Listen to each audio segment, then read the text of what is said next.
కేసీఆర్ కుమార్తె కవిత మార్చి 16న ఢిల్లీలో ఈడీ ఆఫీస్కి రమ్మని, మళ్ళీ కొన్ని ప్రశ్నలు అడగాలి, మీ దగ్గర నుంచి కొంత సమాచారం రాబట్టాలి అని సమన్లు జారీ చేశారు. ఈవిడితో పాటు ఎదురు బదురు కూర్చుండబెట్టి ఢిల్లీ మాజీ ఉప ముఖ్యమంత్రి మనీష్ సిసోడియా, కవిత ఆడిటర్ బుచ్చిబాబు, కవితకి బినామీగా ఒక ప్రకటన చేసి సాక్ష్యం ఇచ్చిన రామచంద్ర పిళ్ళై, వీళ్ళందరినీ కలిపి కూర్చోబెట్టి ప్రశ్నించే కార్యక్రమాన్ని ఈడీ చేపట్టింది. ఇప్పటికే బుచ్చిబాబు, రామచంద్ర పిళ్ళై, మనీష్ సిసోడియా వీళ్ళందరూ కూడా ఢిల్లీలో ఉండే ప్రత్యేక న్యాయస్థానం అనుమతి తీసుకుని వాళ్ళని ఈడీని కస్టడీలోకి తీసుకుంది. జైల్లో కాకుండా ఈడీ కస్టడీలో ఉంచుకుని ప్రశ్నించే అవకాశం కోసం తీసుకున్నారు. 16న కవిత హాజరవుతుందని అందరూ ఆశించారు. ఆమె హైదరాబాద్ నుంచి ఢిల్లీ వెళ్ళింది, కేటీఆర్ వెళ్ళాడు, అన్ని ఏర్పాట్లు చేసుకున్నారు. ఉదయం 11 గంటలకు ఈడీ కార్యాలయానికి హాజరవుతుందని అందరూ ఆశించారు. 15వ తారీఖు కవిత సుప్రీంకోర్టుని ఆశ్రయించింది. సుప్రీంకోర్టులో ఆశించిన ఫలితం ఏమి లభించాలి, అక్కడ చుక్కెదురైంది. ఇక 16 అక్కడికి వెళ్ళిన తర్వాత న్యాయ కోవిధులతో చర్చించి అనారోగ్య కారణాల వల్ల నేను హాజరవ్వటం లేదు అని ఈడీ కార్యాలయానికి బీఆర్ఎస్ పార్టీ ప్రధాన కార్యదర్శి సోమా భరత్ ద్వారా లేఖను ఈడీ కార్యాలయానికి చేర్చింది. సోమా భరత్ లేఖనిచ్చిన తర్వాత అక్కడే ఉన్నతాధికారులతో కూడా మాట్లాడి, ఎమ్మెల్సీ కవిత ఈరోజు అనారోగ్య కారణం వల్ల రాలేరు, మళ్ళీ ఇంకొక డేట్ ఇస్తే ఆ డేటుకి ఆవిడ హాజరవడానికి సిద్ధంగా ఉన్నారు అని చెప్పారు. ఏర్పాట్లు ఏ విధంగా జరిగినాయి అంటే 10:45కి ఎస్కార్ట్ వాహనం సిద్ధం, సెక్యూరిటీ, పోలీస్ అందరూ సిద్ధం. ఢిల్లీ పోలీసు కూడా ఈమె కేసీఆర్ నివాసం, ఢిల్లీలో ఉండే నివాసం నుంచి ఈడీ కార్యాలయం వరకు ట్రాఫిక్ని నియంత్రించడానికి అన్ని ఏర్పాట్లు కూడా చేశారు. ఈడీ కార్యాలయ అధికారులు కూడా వీడియో రికార్డింగు, అలాగే అక్కడ నిందితులు బుచ్చిబాబు, రామచంద్ర పిళ్ళై, మనీష్ సిసోడియాను కూడా సిద్ధం చేశారు.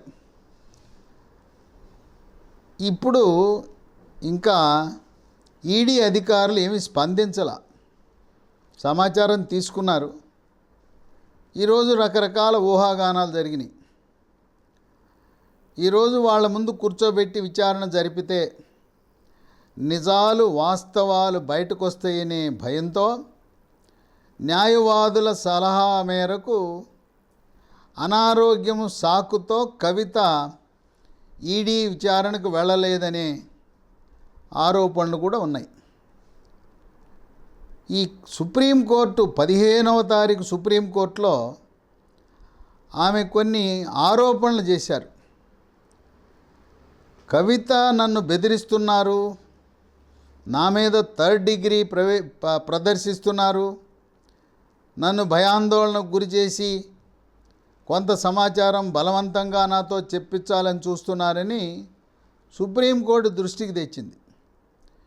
ఇదే కాకుండా రామచంద్ర పిళ్ళైను కూడా భయాందోళనకు గురి చేసి భయపెట్టి ఆయనతో వాంగ్మూలం తీసుకున్నారు. ఆ భయానికి ఆయన కవితకు బినామీ అని చెప్పాడు అని అది కూడా సుప్రీంకోర్టు దృష్టికి తీసుకువెళ్ళింది. అయితే ఇక్కడ ఒక విషయం గమనించాల్సింది ఏంటంటే, ఢిల్లీలో ఉండే సిబిఐ ఈడీ ప్రత్యేక న్యాయస్థానం ఇది చాలా కీలకమైన కేసు. ఇది రాజకీయాలతో, రాజకీయ నాయకులతో ముడిపడి ఉన్న కేసు. అందువల్ల చెప్పామంటారు, చెప్పలేదంటారు, మీరు ఎదిరించారు, బెదిరించారంటారు. అందువల్ల అన్ని కార్యకలాపాలు కెమెరాలో బంధించండి, వీడియో రికార్డింగు తప్పనిసరి. మహిళలను విచారించేటప్పుడు మహిళా అధికారి కూడా ఉండాలి. ఇన్ని నిబంధనలు పాటిస్తూ ఈడీ రామచంద్ర పిళ్ళైని ఎక్కడా కూడా బెదిరించినట్టు ఎక్కడా ఏ వీడియోలో కూడా వాళ్ళకి ఆధారాలు లేవు. ఇంకొక సమాచారం, ఇంకొక ఆరోపణ పెట్టింది. చందనరెడ్డి అనే ఒక నిందితుడిని ఈ సిబిఐ వాళ్ళు, ఈడీ అధికారులు కొట్టారని చెప్పింది. ఇవన్నీ కూడా సుప్రీంకోర్టు యొక్క సానుభూతి పొందుదామనే ఆ కోణంలో కవిత న్యాయవాదులు సుప్రీంకోర్టు దృష్టికి తెచ్చారు. సుప్రీంకోర్టు ధర్మాసనం అన్నీ విన్నారు, ఈ ఆరోపణలన్నీ విన్నారు. సరే, మీరు ఎందుకు వచ్చారు ఈరోజు, ఏం కావాలి మీకు మధ్యంతర ఉత్తర్వులు అని అడిగారు. వీళ్ళు కవిత తరపు న్యాయవాదులు కోరిన మధ్యంతర ఉత్తర్వులు ఏంటంటే, ఒకటి, మరి ఆమె మహిళ కనుక ఆమె ఇంటి వద్దనే విచారణ జరపాలి. పైగా ఆమె శాసన మండలి సభ్యురాలు, ప్రజాప్రతినిధి కనుక ఇంటి వద్దనే విచారణ జరపాలని ఒక మధ్యంతర ఉత్తర్వు కోరారు. దానికి సుప్రీంకోర్టు అంగీకరించలేదు. ఇంకోటి, వీడియోలో విచారణ జరిపే అవకాశం ఉన్నప్పుడు నన్ను భౌతికంగా ఢిల్లీ ఈడీ కార్యాలయానికి ఎందుకు రప్పిస్తున్నారు? అధికారులు ఈడీ కార్యాలయం ఉంటాను, నేను ఇంటి దగ్గర ఉంటాను, లేదు మా ఆఫీసులో ఉంటాను. వీడియో ద్వారా విచారణ జరపాలని ఒక కోరిక కోరారు. దానికి ఈడీ ఇప్పటికే సమాధానం కవితకి, కవిత తరపు న్యాయవాదులకు కూడా చెప్పడం జరిగింది.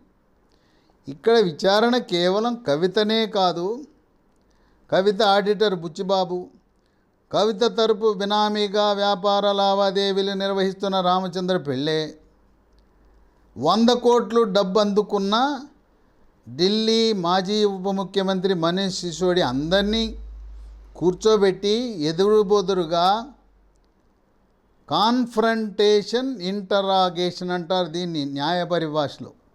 అంటే ఎదురుబొదురు కూర్చుండబెట్టి ప్రశ్నలు వేసి సమాధానాలు రాబట్టే ప్రక్రియ చేయదలుచుకున్నాము అని చెప్పారు. అందువల్ల దానికి సుప్రీంకోర్టు అంగీకరించాల. ఈ రెండింటినీ తిరస్కరించింది మధ్యంతర ఉత్తర్వులు ఇవ్వటానికి. మీ ఇంటికి రారు, వీడియోలో సాధ్యపడదు. ఇక మూడవ కోరిక, 16వ తారీఖు నన్ను ఢిల్లీ ఈడీ కార్యాలయానికి రమ్మన్నారు, ఇంకా సమాచారం రాబట్టాలన్నారు. ఆ కార్యాలయానికి వెళ్లకుండా ఈ 16 నాకు మినహాయింపు ఇచ్చే విధంగా ఆదేశాలు ఇవ్వండి, మధ్యంతర ఉత్తర్వులు ఇవ్వండి అని ఆమె కోరారు న్యాయవాదుల ద్వారా. దానికి కూడా సుప్రీంకోర్టు ధర్మాసనం తిరస్కరించింది. మేము దర్యాప్తు సంస్థలు ఈడీ, సిబిఐ చేసే కార్యకలాపాలలో మేము జోక్యము చేసుకోను. వెళ్ళండి, వాళ్ళు అడిగిన సమాచారం చెప్పండి, అంతేగాని 16న మీరు హాజరు మినహాయింపు కోరారు, అది మేము ఇవ్వటం లేదు అని చెప్పి ధర్మాసనం స్పష్టం చేశారు. వాళ్ళు చేసిన వ్యాఖ్యల్లో వాళ్ళు ఒకటేంటంటే, ఈమె మొదటి స్థాయి కోర్టు సుప్రీంకోర్టుకి వెళ్లకుండా ముందు ఏదైతే సిబిఐ ఈడీ ప్రత్యేక న్యాయస్థానం ఉందో ఆ న్యాయస్థానానికి వెళ్ళొచ్చు. వెళ్ళి నాకు ఒక అనుమానం ఉంది, వీళ్ళు సిబిఐ వాళ్ళు ఈడీ వాళ్ళు నన్ను అరెస్ట్ చేస్తారేమో అని అనుమానం ఉంది, అందువల్ల నాకు ముందస్తు బెయిల్ ఇవ్వండి, లేదా అరెస్ట్ చేయొద్దని ఆదేశాలు ఇవ్వండి ఈడీకి, సిబిఐని కోరచ్చు. ప్రత్యేక న్యాయస్థానము ఈమెకు బెయిల్ ఇవ్వచ్చు, లేదా అరెస్ట్ చేయొద్దని ఆదేశాలు ఇవ్వచ్చు. లేదు అది కాదంటే సహజసిద్ధంగా సుప్రీంకోర్టుకు వెళ్ళే ముందు ఎవరైనా కూడా ఆ హైకోర్టుకు వెళ్ళాలి. ఢిల్లీ హైకోర్టుకు వెళ్ళి ఈమె సమస్యలను ప్రస్తావించి అక్కడ ముందస్తు బెయిల్ పొందొచ్చు, లేదు అరెస్ట్ చేయకూడదని ఆదేశాలు తీసుకోవచ్చు. ఇక్కడ ప్రత్యేక న్యాయస్థానానికి వెళ్ళలేదు, మొదటి స్టెప్పు. రెండో స్టెప్ ఢిల్లీ హైకోర్టుకి వెళ్ళలేదు, ఏకంగా సుప్రీంకోర్టుకి వెళ్ళిపోయింది. దానివల్ల ఏంటంటే సుప్రీంకోర్టు న్యాయమూర్తులు అంతా ఈ కేసులో పసలేదు, మదిగిరికి రావటం ఏంటి. ఇంతకుముందు ఇదే కేసులో సహనిందితుడు మనీష్ సిసోడియా కూడా కింది స్థాయి 2 కోర్టులుంటే అవి వదిలేసి సుప్రీంకోర్టుకు రావటాన్ని మేము అభ్యంతర పెట్టాం. కనుక ఎవరైనా భారతదేశ పౌరుడు ఒక పద్ధతి పాటించండి, న్యాయ వ్యవస్థను గౌరవించండి. ప్రత్యేక న్యాయస్థానము, తదుపరి హైకోర్టు, తర్వాత మా దగ్గరికి రండి సుప్రీంకోర్టుకని వాళ్ళు భావిస్తున్నారు. అయినా కూడా మేము ప్రస్తుతం మీరు అడిగిన మధ్యంతర ఉత్తర్వులు ఏది కూడా ఇవ్వటం లేదు. రేపు 16 మార్చి విచారణకు వెళ్లాల్సిందే అని చెప్పారు. కేసుని 24 మార్చికి మళ్ళీ వాయిదా వేశారు. 24 మేము ఇంకా లోతుగా మీ వాదోపవాదాలు వింటాం. అసలు దీన్ని అడ్మిట్ చేయాలా లేదా, ఈ కేసులో పసున్నదా లేదా, మనీష్ సిసోడియా వేసిన పిటిషన్ని డిస్మిస్ చేశారు.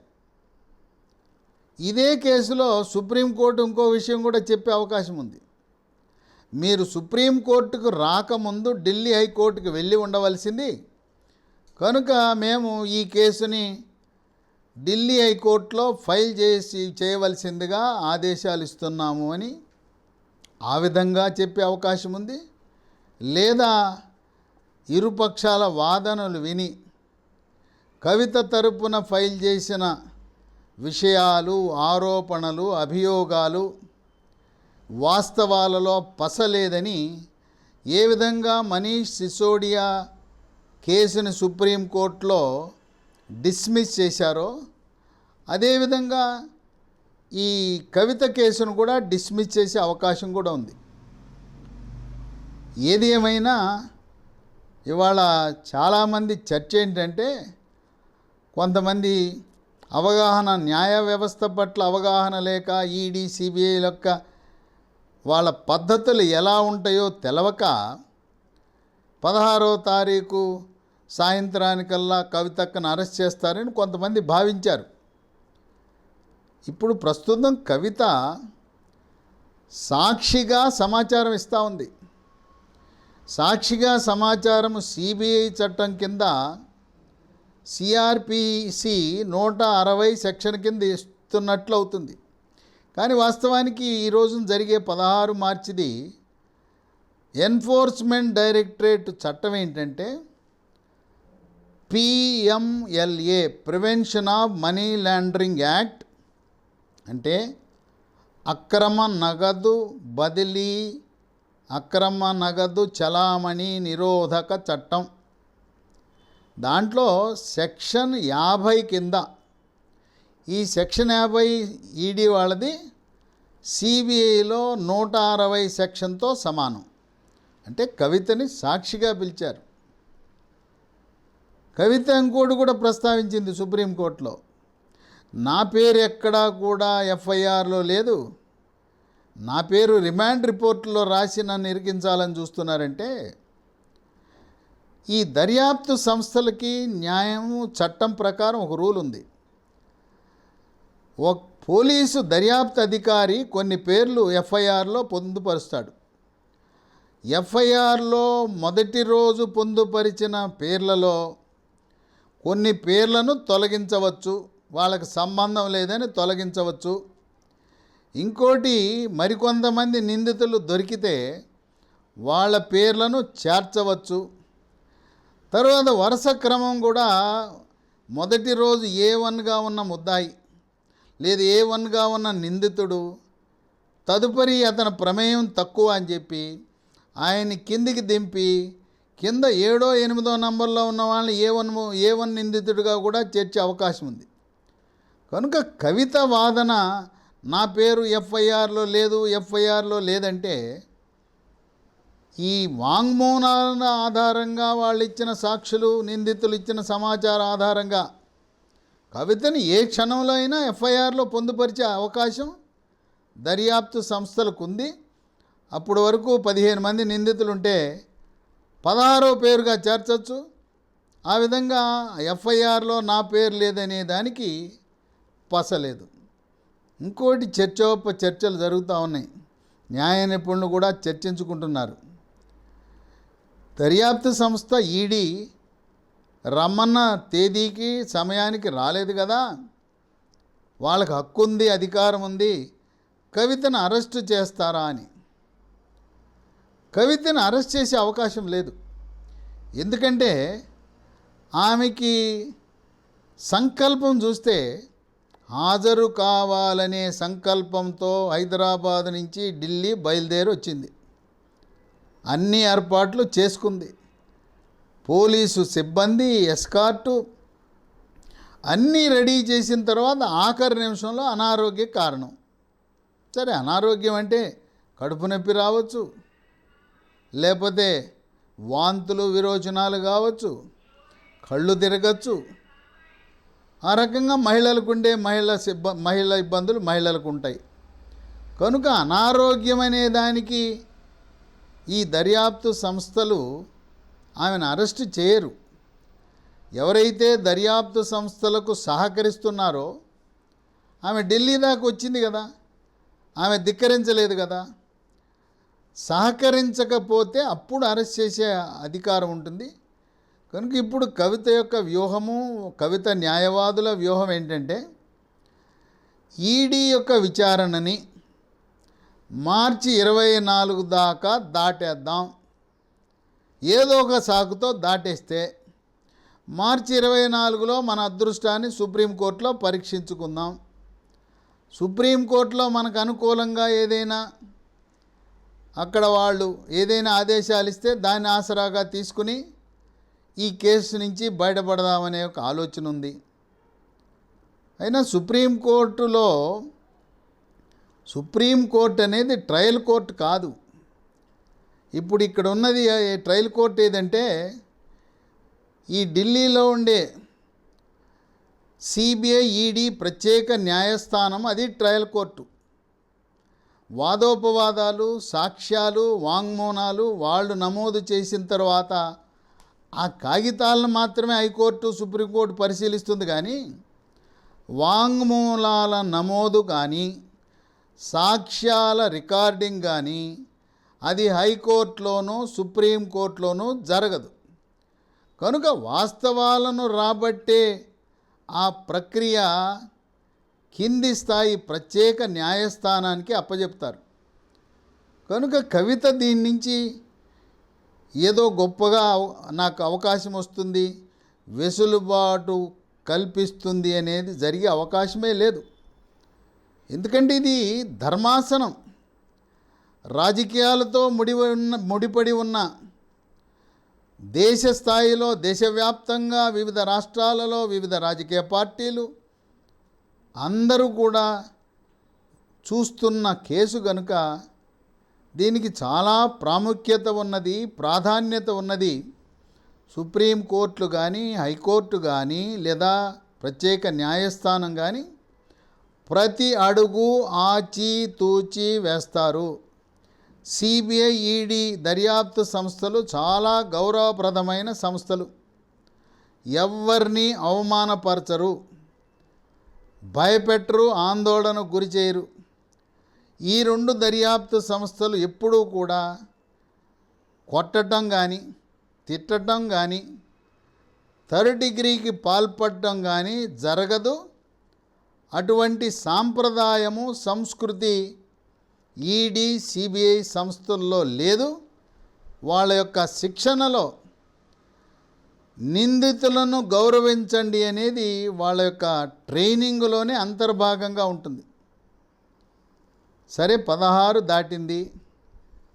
ఇప్పుడు సస్పెన్స్ ఏంటంటే ఈడీ స్పందించలేదు, మళ్ళీ డేట్ ఇవ్వలేదు.